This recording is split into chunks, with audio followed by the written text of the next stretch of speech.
Disneyland really began, Walt said, when my two daughters were very young. Saturday was always Daddy's day, and I'd take them to the merry-go-round and sit on a bench, eating peanuts while they rode. And while sitting there alone, I felt that there should be something built, some kind of a family park where parents and children could have fun together. That's the story of how Disneyland first began.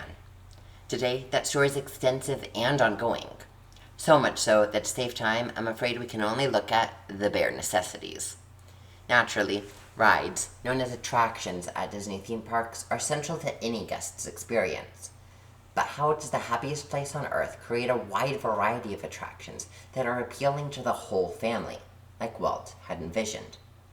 Well, an essential piece to this family-friendly magic relies on the concept of the dark ride. So, today we're going to start by investigating what exactly is a dark ride. And if you've ever wondered about Disney's lifelike robotic figures, known as audio animatronics, we're going to be taking a peek at the development and impact of those as well. Once we reach the end of our story, we'll consider how the magic behind Disney's dark rides helps us bridge the gap between imagination and innovation. That said, lighting or a lack thereof doesn't make or break a dark ride. Take Space Mountain, for example, which is very visually dark, but in reality it's light years away from being a dark ride. Because a dark ride is a concept that takes the Disney company's biggest strength, storytelling from the medium of animation, and applies that to the theme park ride. So, hop aboard as we take a look at the 3 requirements for one of Disney's dark rides. Like in a book or a movie, the guest needs to experience a central narrative.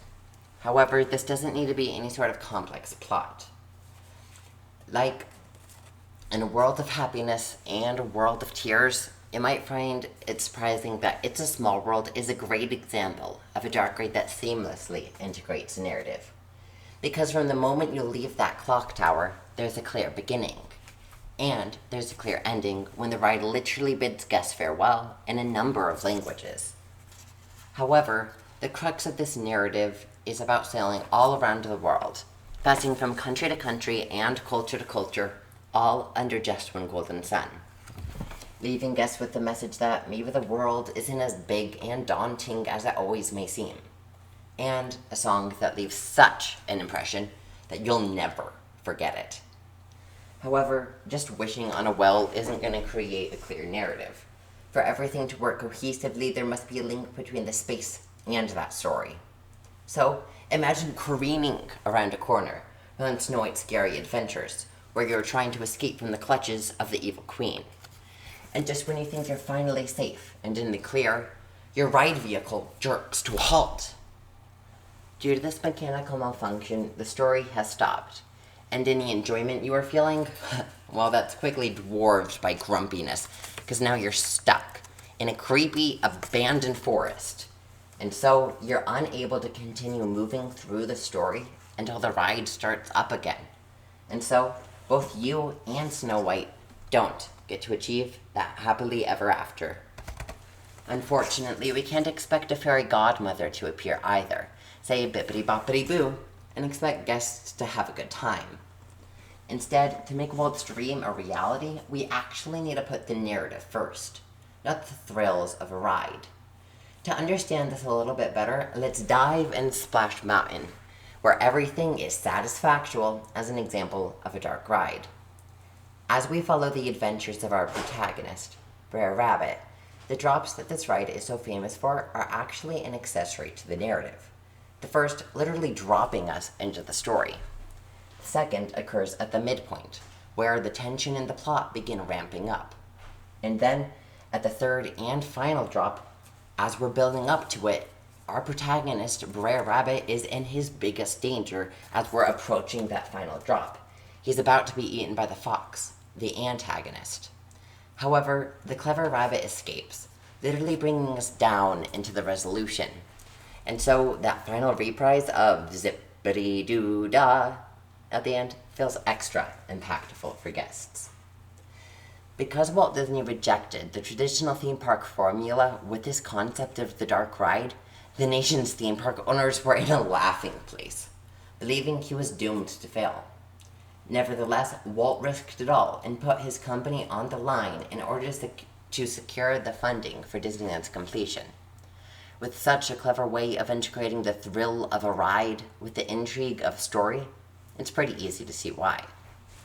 However, when Disneyland first opened, all the way back in 1955, the figures included within these dark rides were completely static and located underneath black lights. Any sense of movement came from your ride vehicle, moving towards or away from them. So, let's peel back the curtain and take a look at Disney's audio animatronics. The first audio animatronics, or AAs, at Disneyland were inspired by a little robotic bird, of all things, that Walt Disney had found while on a trip to New Orleans. Fascinated by this, Walt Disney and his team quickly got to work in creating their own version, which used a joystick, of all things, that would program certain audible tones that would send electricity and move a part of the bird figure, providing sound for the show and movement for the figure, all in one fell swoop. This was applied in Walt Disney's Enchanted Tiki Room, which opened in 1963 and continues to astound guests to this day with its realism.